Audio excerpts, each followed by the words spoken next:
Anybody who doesn't have a book?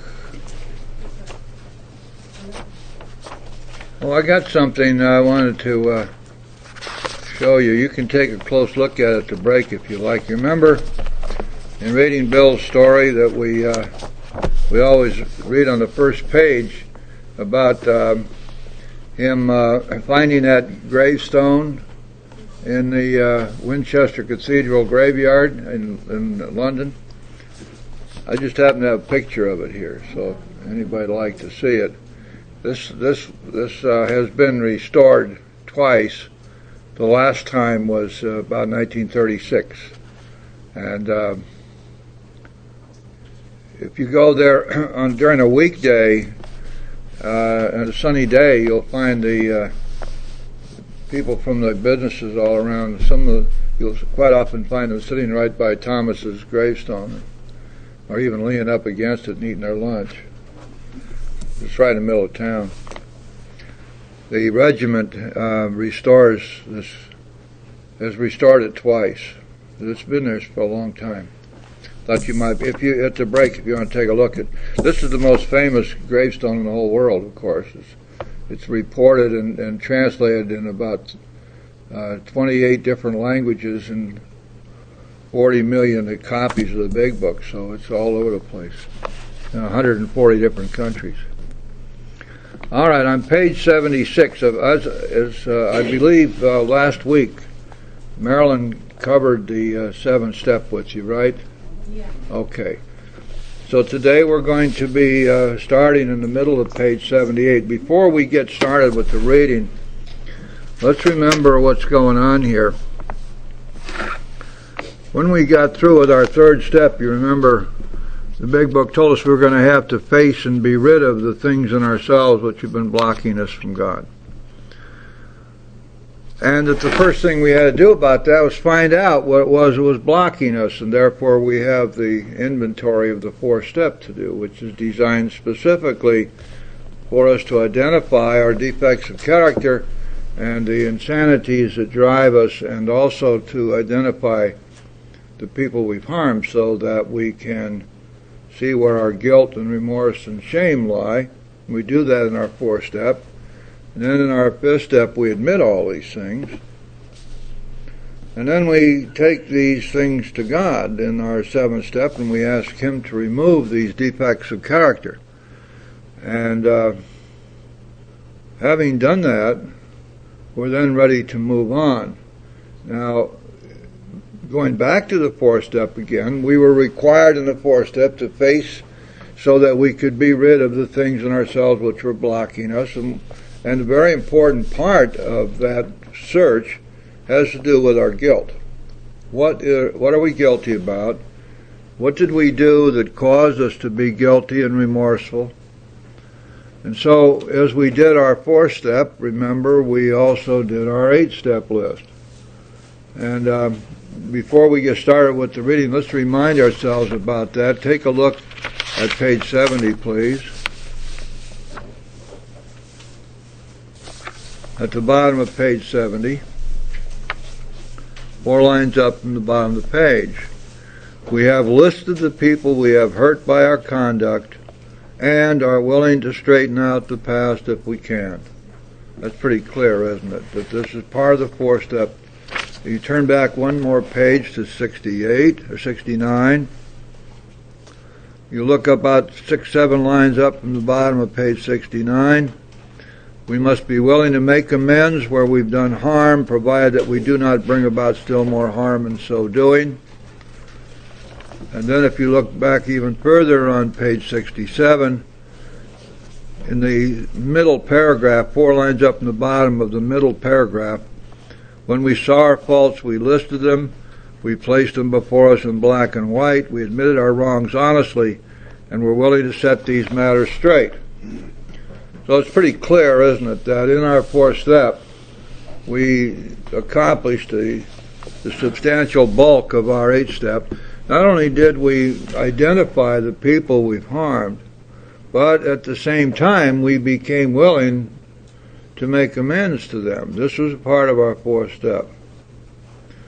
And now when we get to the 8th step, we're again looking at the list of people we've harmed, what we call our amends list. And it's going to carry us on into our 9th step. Now, the 8th step is ready to go as soon as we finish 4, 5, 6, and 7, which normally we're going to do on one day. Immediately thereafter, we're ready to look at the 8th step, and we ought not to be delaying doing that. Because remember that our guilt is just as much a block from the sunlight of the Spirit as our defects. And so we need to take whatever action we can as soon as we can to be freed from our guilt, so that we can enter the world of the Spirit, so that we can have our spiritual awakening. And as long as we sit with a lot of guilt on our heads, we're seriously blocked off, and we need to be set free from that. So we're going to go right ahead with our 8th step. Now, let's read the paragraph starting in the middle of page 76 and see what we have here, and then we'll discuss that a little bit, because there's a bit more to it than the book sets out. Now we need more action, without which we find that faith without works is dead. And we hear that 7 different times in the first 164 pages. It's a critically important thing for us to understand. I think we've talked about it before, but exactly what does that mean? Faith without works is dead. What works? Well, I suppose the obvious is that we spread the faith, but then how do we do that? The 3rd step prayer gives us a good clue, where we ask God to take away our difficulties so that the victory He gives us over them may bear witness. In other words, make us an example to those we want to help of His power, God's power, and His love and His way of life working in and through us. So that one thing that we're going to be doing here and carrying the message is showing by our actions God's love and His power and His way of life working in and through us, so we can be helpful to others. But very probably this phrase refers most importantly to the fact that we not only have faith as a state of mind, but that we act upon it. In other words, I suppose the best definition there would be that faith without the action of faith is dead. Or in other words, trusting God, actively trusting God. It seems that until we are willing and able to actively trust God in all of our affairs, that the faith we profess has very little power with us, may be dead indeed. So faith without works is dead, and that refers to we need more action. Let's look at steps 8 and 9. We've a list of all persons we've harmed and to whom we are willing to make amends. Now, that means, does it not, that in essence the 8th step is done. Not only do we have the list, but we already have accomplished the willingness. Now that, again, was done back in the 4th step. We made it when we took inventory.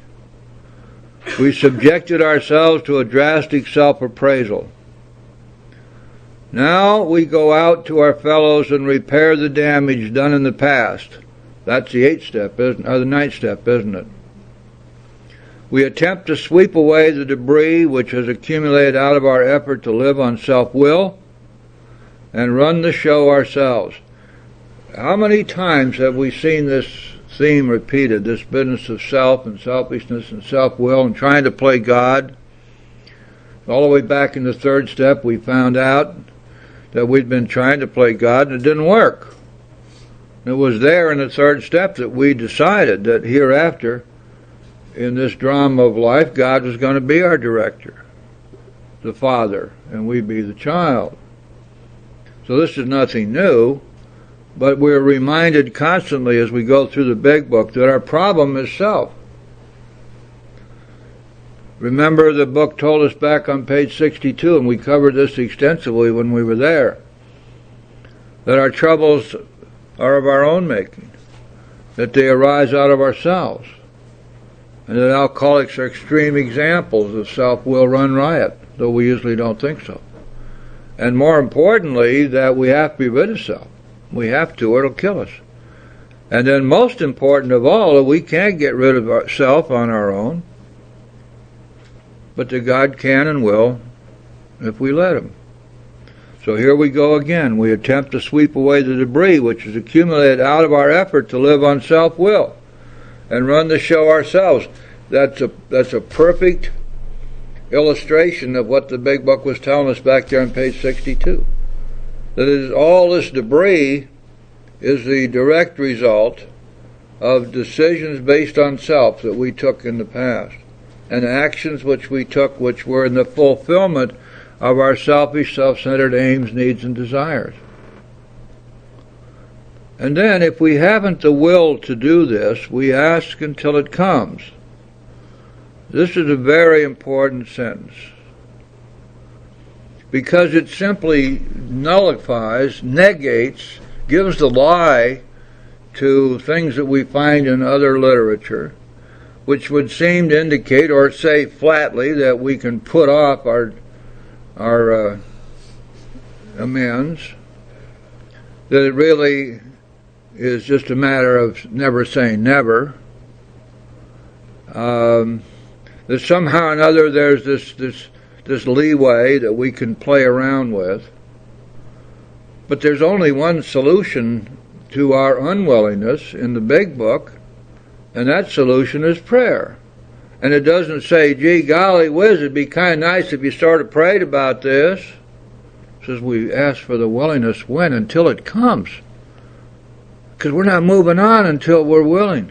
Now, that's got to give us a clue as to how important our willingness to make amends is. Remember, it was agreed at the beginning we would go to any lengths for victory over alcohol.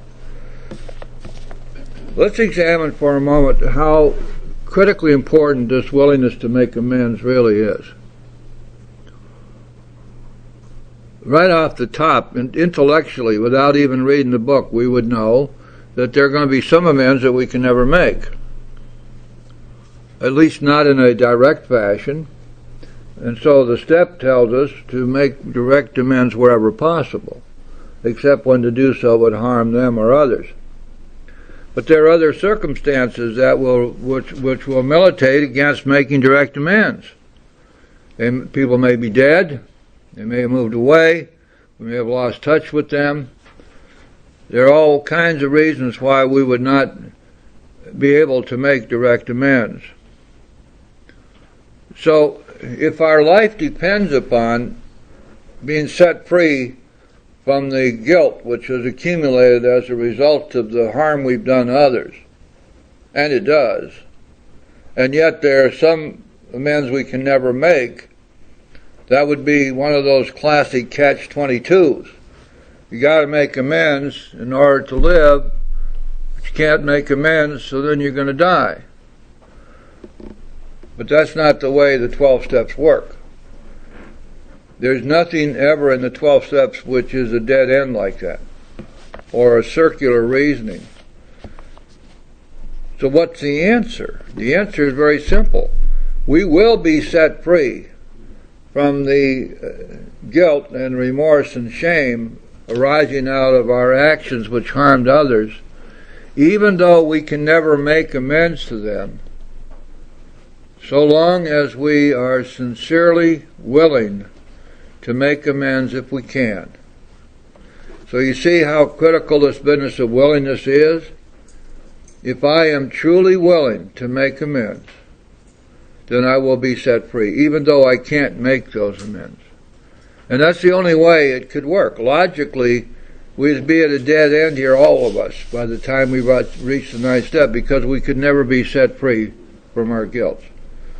But because that's the rule, that's the spiritual rule that applies here. It is the willingness then which becomes all important. That's why the Big Book says we pray for the willingness until it comes, because we must have the willingness in order to move forward. And any literature to the contrary notwithstanding, this is the rule, and when you think about it and follow it all the way through, it makes perfect sense. Some kind of a laissez-faire, comparative, New Age AA kind of stuff doesn't work. And you can easily see why. Because it does not account for the basic facts. The basic facts are that we have to face and be rid of the stuff in ourselves which is blocking us in order to recover. Go back behind that, and why is that? Because we cannot stop drinking on our own. If we don't stop drinking, we're going to die. And how are we going to stop drinking? We're going to get God between us and the booze. And how are we going to get God between us and the booze? We're going to be set free from the things that block us from Him so that He can be there. Otherwise, we're in a heck of a place where we can't recover because we don't have any protection. We don't have any power. We are powerless over alcohol. We're powerless over that next drink. We're powerless to stop ourselves from killing ourselves. And it's only through God's power that we are able to be set free. So anything that blocks us from God has to go.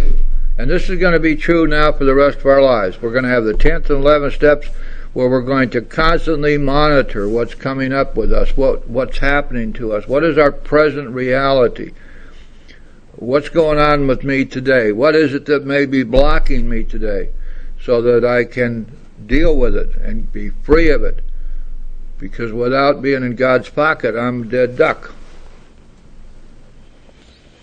And so the 8th step then is set out in that way, but there's a little bit more that we should consider, because practical experience teaches us that the 4th step and the 5th step may not pick up all of the amends that we need to make. The 4th step is pretty much of a rapier. It goes right to the point of the character defects. And sometimes there will be people who do not appear in our 4th step whom we have harmed. And we need to pick them up now in the 8th step. So one of the things we need to do is to sit down and go back through our lives and see if there's anybody who needs to be on that list who's not there. And quite often we will find that there is. The other thing that's very good to do, and this is not in the book, but I recommend it, just from having done this stuff for a long time. Sit down with your sponsor and figure out what amends you're going to make and write them down. Matter of fact, I recommend that you read the 9th step on pages 76 through 83. All the different categories of amends are laid out there, and figure out which ones are appropriate and are possible to be done in your situation. Then, with your sponsor, figure out what you're going to do and commit yourself to it. Write it down, and then get going and get it done. Those are the things which normally are going to be very helpful, which we don't find the instructions do that here in the big book, but practical experience shows us that's very important to do. Now then, we go down on page 76 again, the last partial paragraph, 6 lines up from the bottom of the page. Probably there are still some misgivings. As we look over the list of business acquaintances and friends we have hurt, we may feel diffident about going to some of them on a spiritual basis. Let us be reassured. To some people we need not and probably should not emphasize the spiritual feature on our first approach. We might prejudice them. There's some pretty good stuff there, but these next 3 lines are of extreme importance. And they're just here, and they're almost a non sequitur.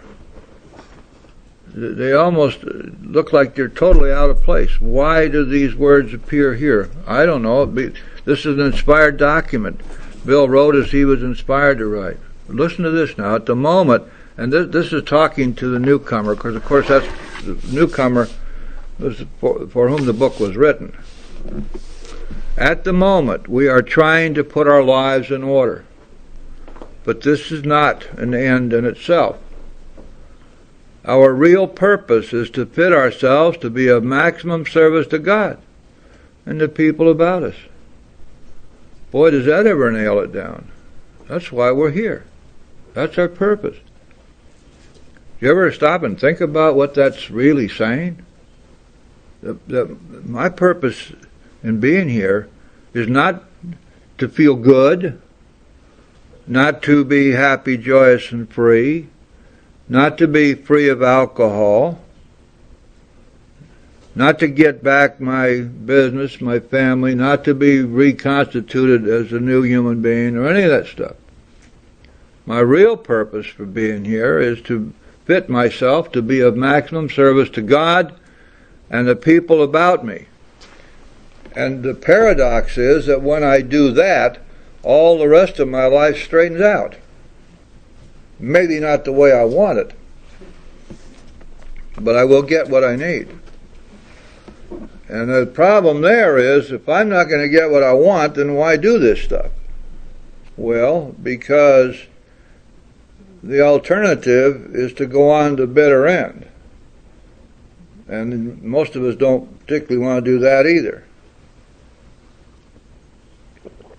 You remember back in chapter 2, it told us that we have two alternatives. One's to go on to the bitter end, blocking out the intolerable past as best we can. And the other is to accept the spiritual way of life. See, we only have those two choices. People sit up here all the time and say, I got choices today. And I always want to ask them, what choices are those? What exactly do you mean, do you have choices? I can choose not to drink. Really? What about powerlessness? Did we forget about that somehow? I don't know. There's so much screwy stuff going around these rooms these days. Of course, you know I'm an old alligator, and I'm really stuck in the big book rut. I admit it. Do you see what's happening here? This book is telling us we have a mission. We got a purpose in life. It was not willy-nilly that we just happened to be shoved in the doors of AA and offered this marvelous program of recovery. We're here for a reason. How many of us ever had a reason to be alive, a reason to live outside of survival and seeking pleasure? You are born, life is a bitch, and you die. And so what?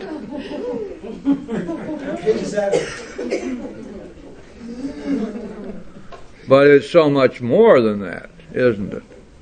We always thought it must be, or it might be, or we wished it could be, but we didn't have a clue about how to make it so. I love one of the new things in the military. As you guys know, I was Marines, but it was a long time ago, and we didn't have some of this stuff. But now the commander will be told what needs to be done, and he'll turn to his subordinates and say, "Make it so." Yes, sir. That's the entire instruction. Make it so.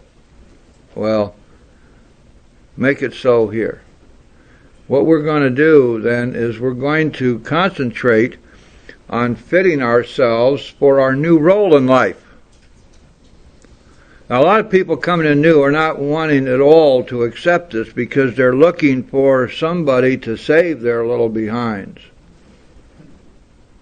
They want to be restored to sanity and not have to drink anymore, or at least not suffer the horrible consequences of drinking.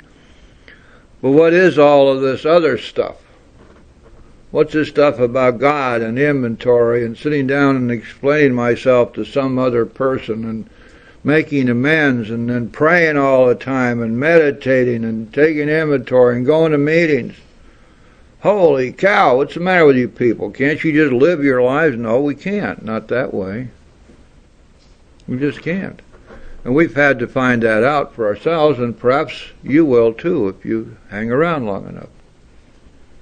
And so what's happening here is that as we work the steps, the result of working the steps will be, if we follow directions, will be that we fit ourselves to be of maximum service to God and the people about us. What's the 12th step tell us? Having had a spiritual awakening, as the result, what? Of these steps, you see, we tried to carry this message to alcoholics and to practice these principles in all of our affairs. So what's happened to us is that we have, by working the steps, become fit to carry this message, to be of maximum service to God and the people about us. And all of our prayers lead us right back to exactly that same objective. Bill Wilson called this our holy mission. That was his phrase. He was convinced that God brought us in here for the sole purpose of having us become so cleared away of the things that block us from Him that we will be able to be effective messengers and carry His message. And perhaps that's so. That seems to be what this book is telling us right here. At any rate, the idea that going out and making amends and that we should walk in and say, "Hey Joe, I'm sorry about the things I did to you. But you got to understand, I got religion now. I'm very spiritual now. I'm on a spiritual path now, and I've changed and all that. And so we'll just not worry about what I did to you before, because look at me. Don't you see all this wonderful progress in me? I'm so spiritual now." That ain't going to work very well, maybe part of the time, but a lot of people are going to be pretty sure to look at us askance and say, "Yeah, I've heard stuff like that from you before. I remember the time you got baptized, you told me everything was going to be just fine after that. I remember the time you became a member of that church or that religious sect, or you started going to an ashram, or you're over here doing your thing with karate, and all these things are going to straighten you out. And then I remember the time you came to me and said, everything's going to be just fine now because I'm getting hypnosis and acupuncture. And I started taking all of these herbs." Or remember the time you came to me and said, "Well, I've got my own personal trainer now who was also a Swami. So everything's going to be fine. I'm going to stop doing these terrible things." Well, now we go to him and we're very careful about how we pronounce ourselves to be newly minted spiritual beings, because we might prejudice him. At the moment, we're trying to put our lives in order, but this is not an end in itself. Our real purpose is to fit ourselves to be of maximum service to God and the people about us. It is seldom wise to approach an individual who still smarts from our injustice to him and announce that we have gone religious. In the prize ring, this would be called leading with the chin. Why lay ourselves open to being branded fanatics or religious bores? We may kill a future opportunity to carry a beneficial message, but our man is sure to be impressed with a sincere desire to set right the wrong. See, now, that little sentence gives us a clue to what's going on here. We're not there to apologize. We're there to set right the wrong, if we can.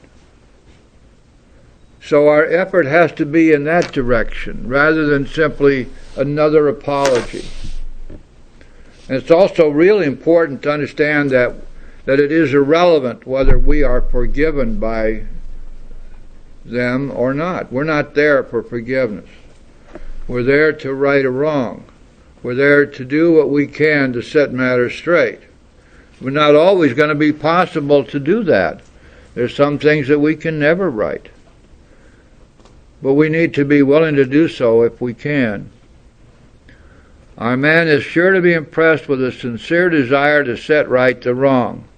he is going to be more interested in a demonstration of goodwill than in our talk of spiritual discoveries. And so, you see, what we need to avoid there is coming off sounding as though we are making a plea right up front for forgiveness, for understanding, and on the basis that we used to be spiritually bankrupt. We were godless, we were atheists, we were agnostic, any of those things. But now, look at me, now I've got spirituality, now I'm a good guy. And in most cases, that ain't going to work very well. And usually when we find ourselves doing that, we're really begging. We're begging to be understood. We're begging to be forgiven. We are looking to be shriven by the people we've harmed. We don't understand that that's not the point. The point is to be set free from our guilt. And to do that, it's necessary for us to make a sincere attempt to set matters straight. That's what we're supposed to be doing, and that's what will work for us.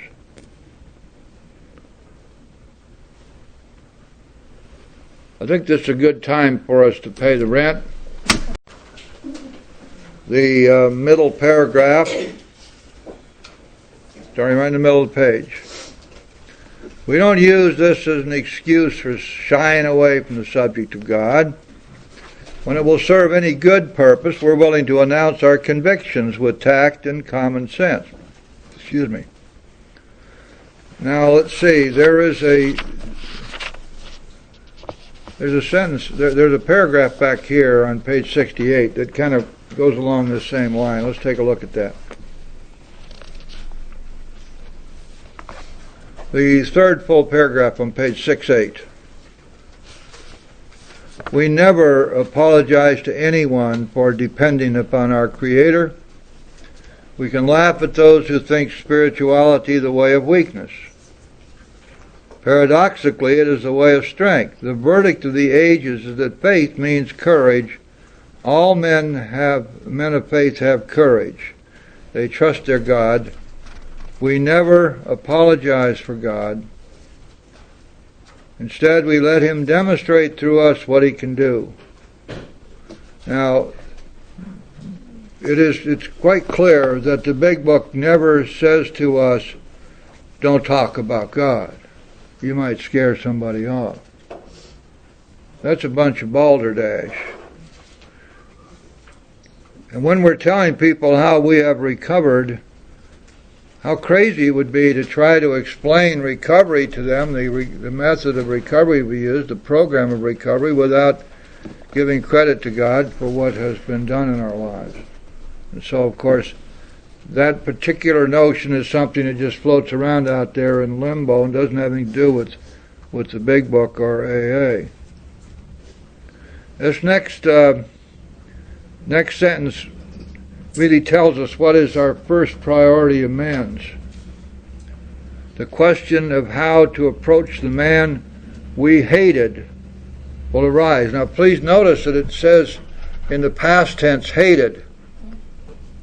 And why would that be? Why aren't we talking about making amends to the man we hate? Well, hatred has gone by the boards, hasn't it?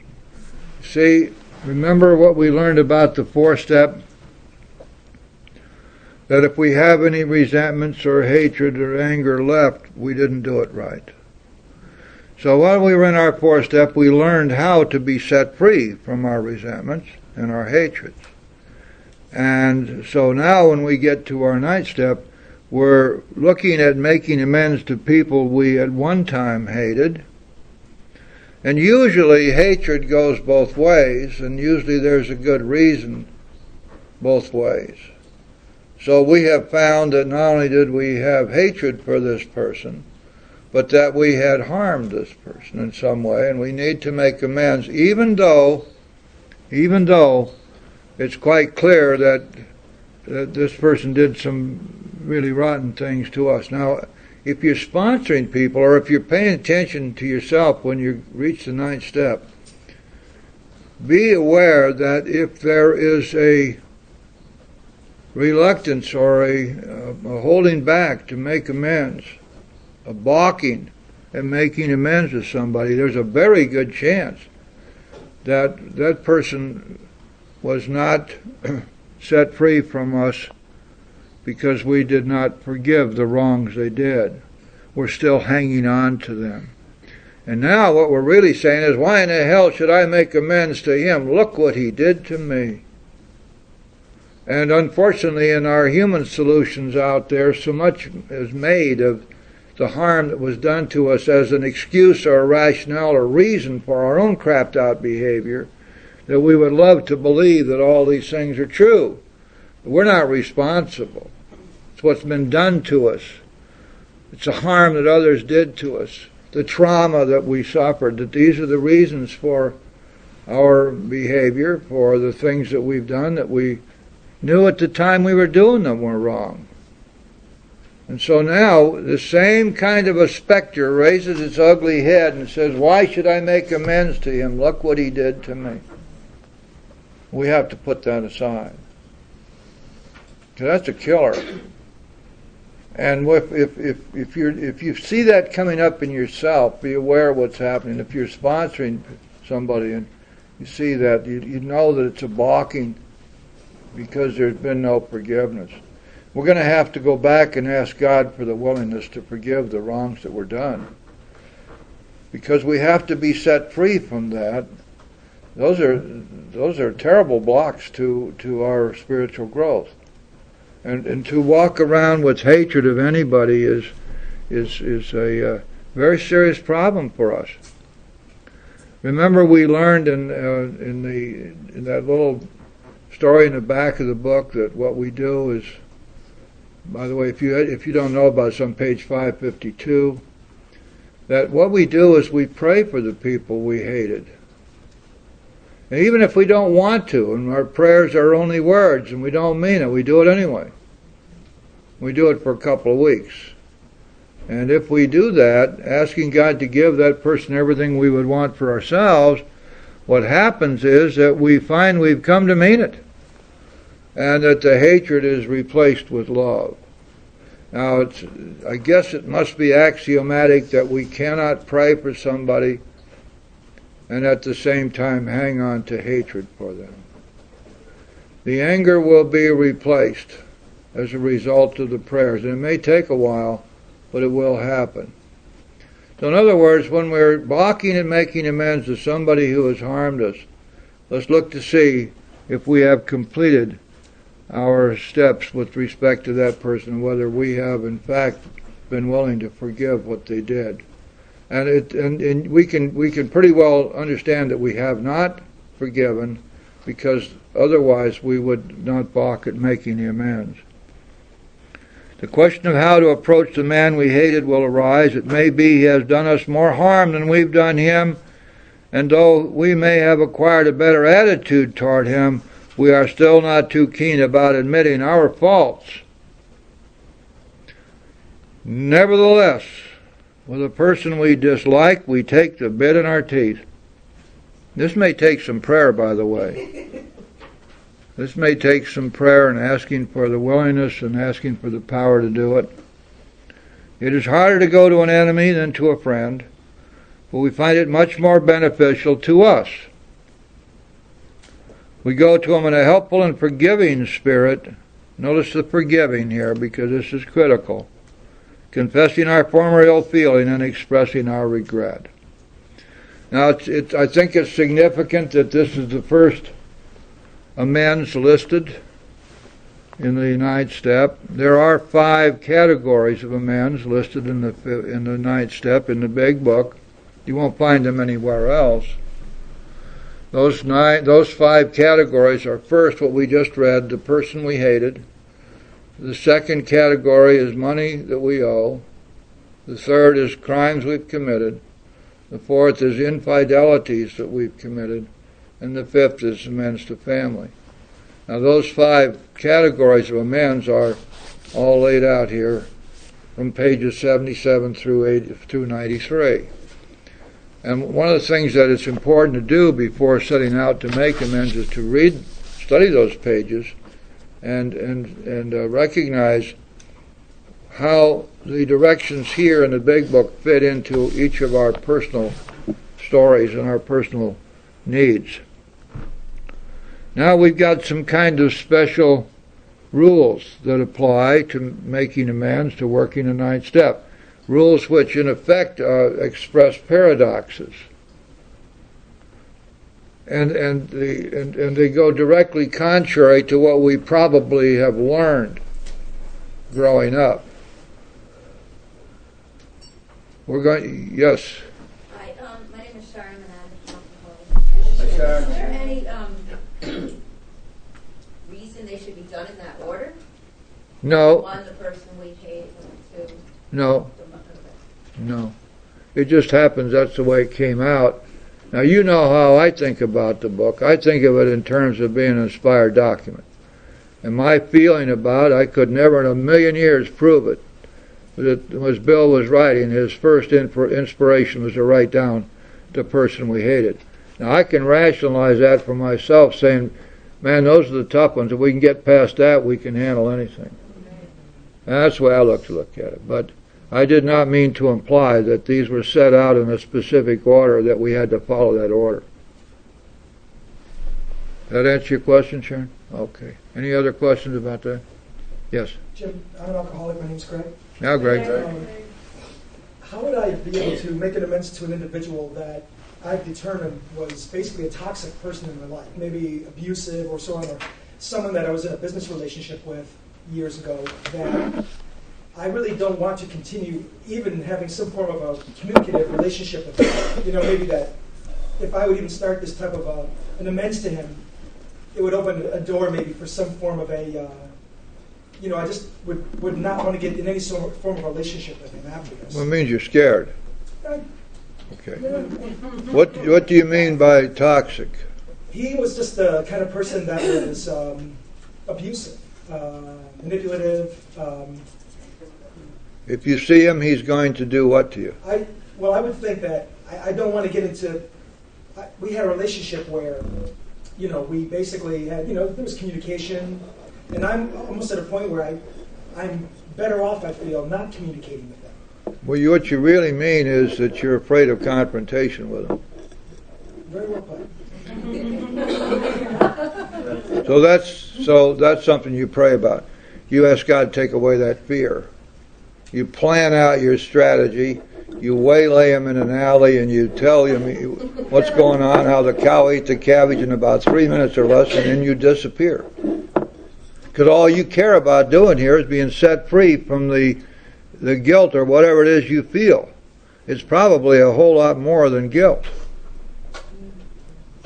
And I would suggest to you that the guilt, of course, is a product of fear, but there's a lot more fear involved here than guilt. But anyway, you need to slay that dragon, all right, but you need to do that with some help from God. And the help you need is to get over your fear of confronting this guy. I would suggest strongly to you quit using the word toxic because it doesn't apply here. There's no toxicity involved. You're not going to be rubbing up against them long enough to get infected. Because I wanted to ask this and I wasn't.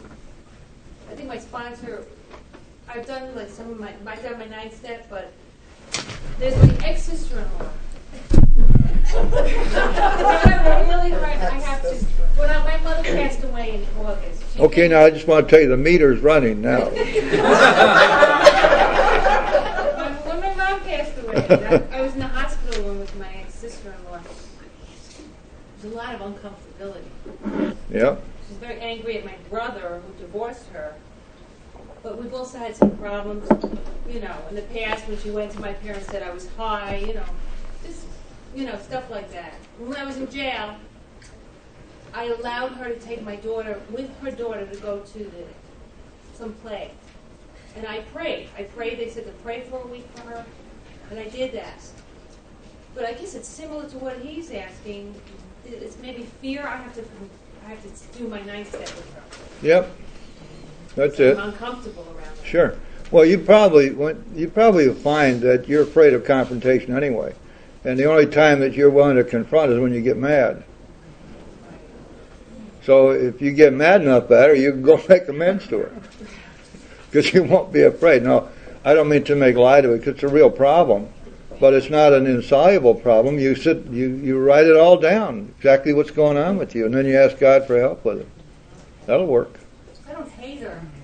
I know you don't. That she's sick also.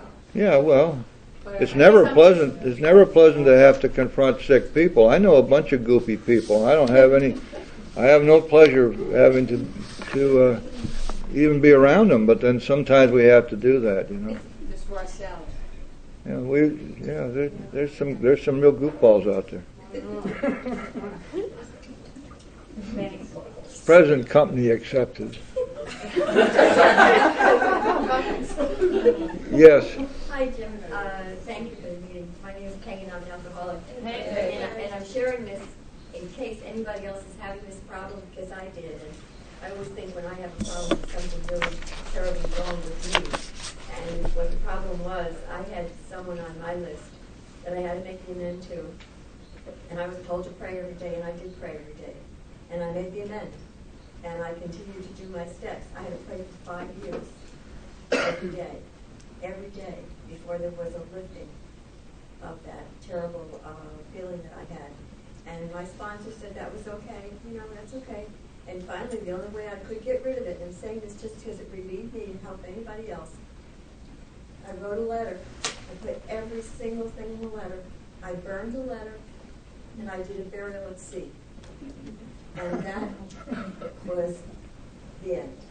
Once in a while, I get a little twinge, but that was the end. And it took a while. So for anybody who's thinking you finish in a week, sometimes it just doesn't happen that way. Well, that's pretty interesting. That's almost witchcraft. You burned them to death, and then you drowned them. Sounds good to me. You practice Santeria, do you? No, but that worked. Cut the heads off of chickens. But it worked. So if you got one of those, then you write a letter about them, and you burn them up, and then you bury the ashes at sea, and you'll be all right. Did it for me.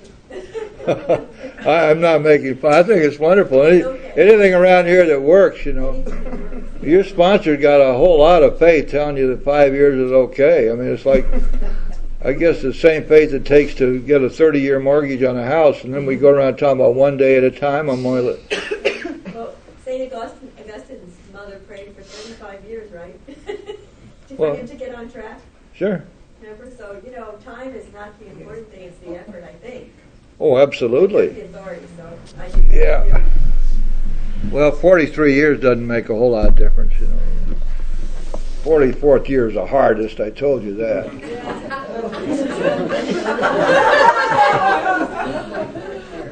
Yes, dear.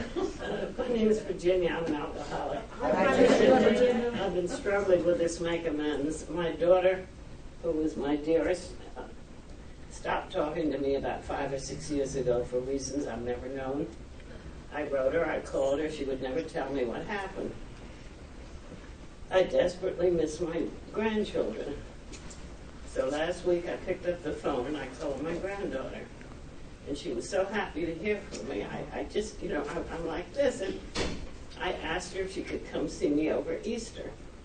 And she said she'd have to talk to her mother. So I don't know what's going, but I didn't do anything to this child to make her stop talking to me. I don't want to make her mad. I don't like her. I don't think I have to like her.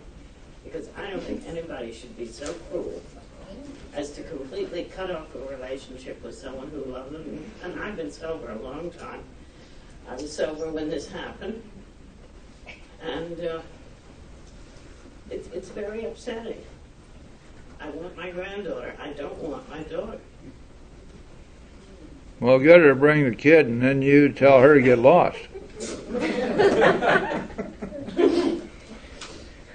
But a lot of times, I guess we have to take the good in order to get the bad in order to get the good, don't we? But it's strange. The bad feelings probably go both ways, and somewhere along the line, if you can break that chain of bad feelings, it seems to solve the whole problem. Maybe that's something we have to do. Except that over these years of writing to her and asking her to tell me what happened so we could talk, or calling her and asking her to never hang up on me. I don't know what else I can do. I think that we're in a situation, all of us, where we have to recognize that any human problem at all, any human problem, is amenable to God's power. And there may be something that we can do to invoke His power in any situation. That might be true here. I'm not going to preach to your choir, honey. You've been around too long. But you know the power of prayer. And you know what can happen there. And maybe this is the time that we back out of it and let God have the problem. We have a hand in the back there. Or you were doing your knitting, weren't you? Right. You keep pulling those threads up. Socks I'm working on. You got me every week. You get me with that. Yeah, I do. Any other comments, questions, sharing? Okay, let's go on now. This last partial paragraph, bottom page 77 and at top of page 78, gives us some general instructions here. There's quite a bit of stuff going on in Ninth Step which is outside of our normal experience. So under no condition do we criticize such a person or argue, which we would love to do. And in many instances they've been really rotten, mean, nasty to us. They've harmed us a lot. And yet this big book is saying, you don't dare say a word about that. Because what they did to you is irrelevant. The only thing that's relevant here is what you did, which you need to be set free from. Simply, we tell them that we will never get over drinking until we have done our utmost to straighten out the past. We are there to sweep off our side of the street, realizing that nothing worthwhile can be accomplished until we do so, never trying to tell him what he should do. We've given up entirely now any pretext that because of the things he's done to us, we have a right to make him wrong. Now, all of our bright-eyed friends would tell us, well, you ought to go tell him just exactly how he gets off, what he did to you. No, we don't do that here. You might want to save that for another time. But right here, when we're making amends, his faults are not discussed at all. Even though we would love to blast him. And maybe we got a lot of big time ammunition. We'd like to pull out the big guns and really get after him, but we don't do it. His faults are not discussed. We stick to our own. If our manner is calm, frank, and open, we will be gratified with the result. Now, that's going to be quite true. As a matter of fact, these amends are almost magical, because so much of the time when we're making amends and we think that nothing good could come out of it, we find that much good comes out. There's another thing that we're keeping in mind here, and there's a kind of a general rule which we're faced with right here. And that general rule is that we don't make other people wrong. If I make you wrong and I don't have permission to do so, then I'm wrong. I can justify it. I can say it was for your own good, for your benefit. I hear all the time this stuff around, if you excuse this expression, I know it's not kosher in this room, but he called me on my shit. As if that was some kind of a good thing. He practiced tough love, as if that was some kind of a good thing, instead of being an oxymoron, which is exactly what tough love is. The question here is, did I have a right to criticize you and tell you where you were wrong because you had invited me to do so? Did I have permission? Or was I a volunteer? Did I walk up to you and say, Audrey, I know what's wrong with you. Now sit down and listen. I'm going to tell you everything that's wrong with you. Now Audrey, being the kind of woman she is, would probably beat me over the head with a big book just to start with. She sure as heck isn't going to sit there and listen to me decide to tell her what's wrong with her. And I don't blame her. See, here's the problem with that. I come up to you and I start to tell you what's wrong with you, and if you haven't given me permission to do so, the wall comes down. You stop listening. If I had any reasonable expectation of being helpful to you, it's gone. But more so than that, I have demeaned myself, because the real motive behind this is I want to make myself feel better. By comparison, after all, if I can say Audrey's wrong, that means I got to be right. So my purpose is to be right, not to help Audrey. I don't even think about it that way, but that's exactly what's going on. I have demeaned myself. Now then, on the other hand, if I am given permission, then I speak my mind. I say exactly what I believe to be so. Try to do it with some kind of love and empathy for the other person. But nevertheless, there are times when we need somebody in our lives who will help us see things straight, put them in perspective. But we need to be open to hear that and to be willing to accept what we hear, at least for the purposes of considering it, to see if we can feel it's right or wrong. But that doesn't happen when we gratuitously attack others with our superior intellect, our superior knowledge of the program, and our superior spirituality and morality, because that's often exactly what happens.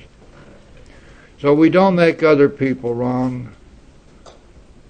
We will try to help them if they ask for help. There's a big difference. In 9 cases out of 10, the unexpected happens. Sometimes the man we are calling upon admits his own fault. So feuds of years standing melt away in an hour. Rarely do we fail to make satisfying progress. Our former enemies sometimes praise what we're doing and wish us well. Occasionally they will offer assistance. It should not matter, however, if someone does throw us out of his office. We've made our demonstration, done our part. It's water over the dam. You see, there's the real McCoy. The fact of making the amends may not have had any salutary effect on the other person whatsoever. It might even have made them really mad that we should even have the temerity to walk into their home and talk to them. And we're sorry if that happens. But our real purpose for being there was to be set free from the guilt, which is a direct result of the harm that we'd done them. And so that we accomplish. We make the amends, the guilt is gone, and we can move on. Did you have a question? Okay. Also, in making amends, we must be very careful not to do anything which will harm another person, the person to whom we're making amends, or anyone else. Now, some people misread the 9th step to mean that we're not to do anything that would harm us. That's not what it says. Well, that's a pretty nice rationalization, isn't it? Gee, I don't have to make any amends at all, because I got to tell you that every one of these things is going to really hurt me.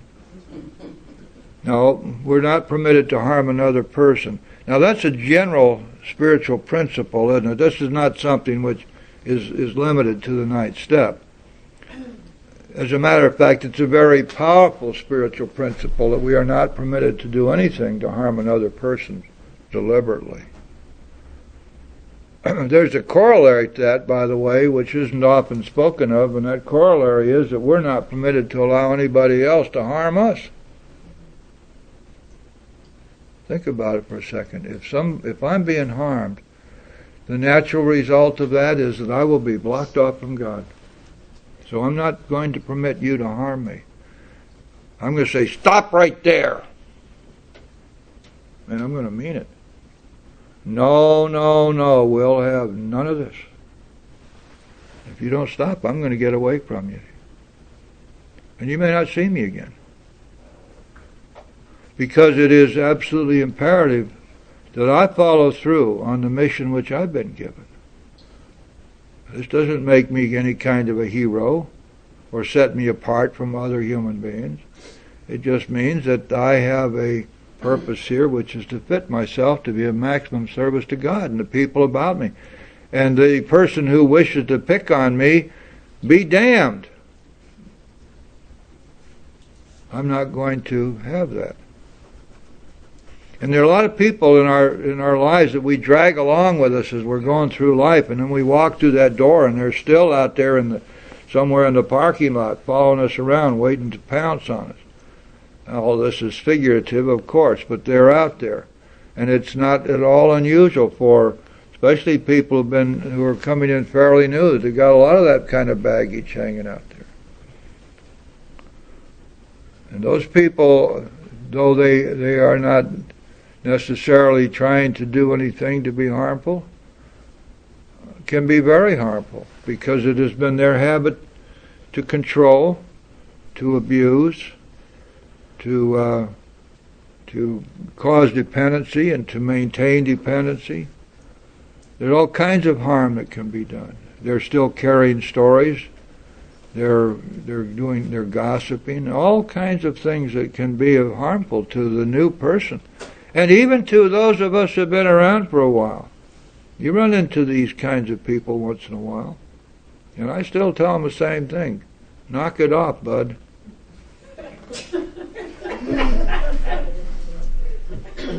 And I mean it. So we don't allow other people to harm us. And sometimes we can't stop them, so we have to get away from them. And that may seem like a harsh remedy, but it's absolutely necessary. Sometimes it requires of us that we make some hard decisions about our lives and the way we live our lives and who we allow in our lives. But nevertheless, we must do that.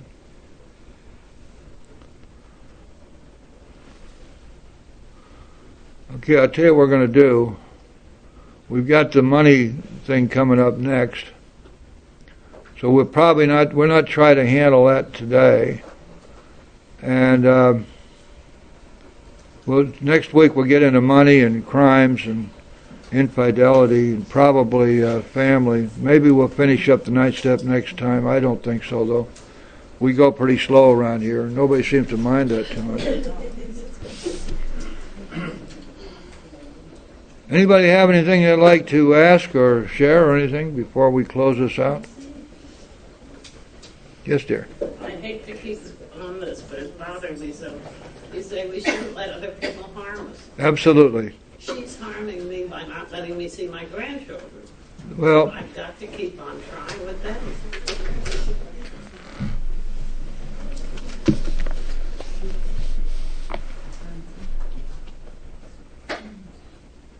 sometimes there are things that we can't do anything about. That's what I'm afraid of. So the choice has to be, am I going to see my grandkids or not? And if I can only see my grandkids and my daughter's going to be there, then that's the way it has to be. That's the choice. And we have a lot of tough choices to make in life, as you well know. I know you've made plenty of them. This is just another one. However, for the daughter who was still giving me a bad time, I'd make it very clear we'll have none of this. Now, I don't know how far you can go with that. But it's very, very important for you not to allow yourself to be blocked from God, because we don't want to lose you. And that can happen. There's always got to be room for God in your soul, in your spirit. Yes, in the back. Yeah, my name is George, and I'll go off. Yes, George. I'm really glad to be here today. I apologize for coming in late, but I called about 2:15, and I knew that I could catch the second half of the meeting. I'm visiting from New York. Was vacationing with my family and stuff. I'm at a home group in New York.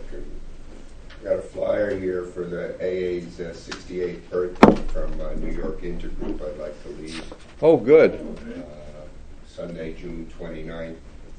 If you'd, there's a couple extras. I know this is a clubhouse and other groups meet here. If you have a secretary or something, you can distribute them. There's a form here if you would like to be nominated as a speaker. Just take a couple of those too. And, it's good to be here. Thanks. Well, good. Thanks a lot, George. We had a hand over here. Yes, sir. Yes, hi, my name is Jan, I'm a caller. Hi, everyone. Thank you very much. This is terrific. I was always nervous about big meetings. I wasn't ready for it, whatever. This has been incredible. Really, thank you. And I'm not for positive 100%, but I'm sorry, what is your name again? Because I know I've met you here before. Virginia. I believe I'm almost certain there's a law. If you want to carry it on, this bothers you so much. And your daughter cannot keep your grandchildren. Whether, you and your own daughter, which I'm sure hurts you deeply because I have 2 daughters and a son. So I feel for you. However, if you want to, I would check into that. I'm sure there's a law. And of course, Jim being an attorney, I'm almost positive, just like if a husband cannot or a father cannot afford to pay child support, you cannot keep your children from your father or their father, because I know that for a fact. I'm just wanting to add, maybe you could take one step further. At least you could have some kind of visitation rights with your grandchildren. So at least, that would make you feel good. I don't think legally would make me feel better. It would stir up a can of worms and upset my grandchildren as well as me. I think I just have to keep trying in my own way with love. But thank you. Okay, great, guys. Yes, did you have a... If you're closing out this one. Yeah, we got to do if you don't want you to go away mad now. If you got an irresistible impulse, speak up. Fine, thank you. Okay. Who's willing to do the chips today? We got some people who want to pick up chips. Jerry? I'm not. Well, all right. That's a good idea. Hi, I'm Sarah. I'm an alcoholic. We have a chip system here in South Florida, and the white chip denotes giving up and surrendering to a new way of life. Does anyone want to pick up a white chip?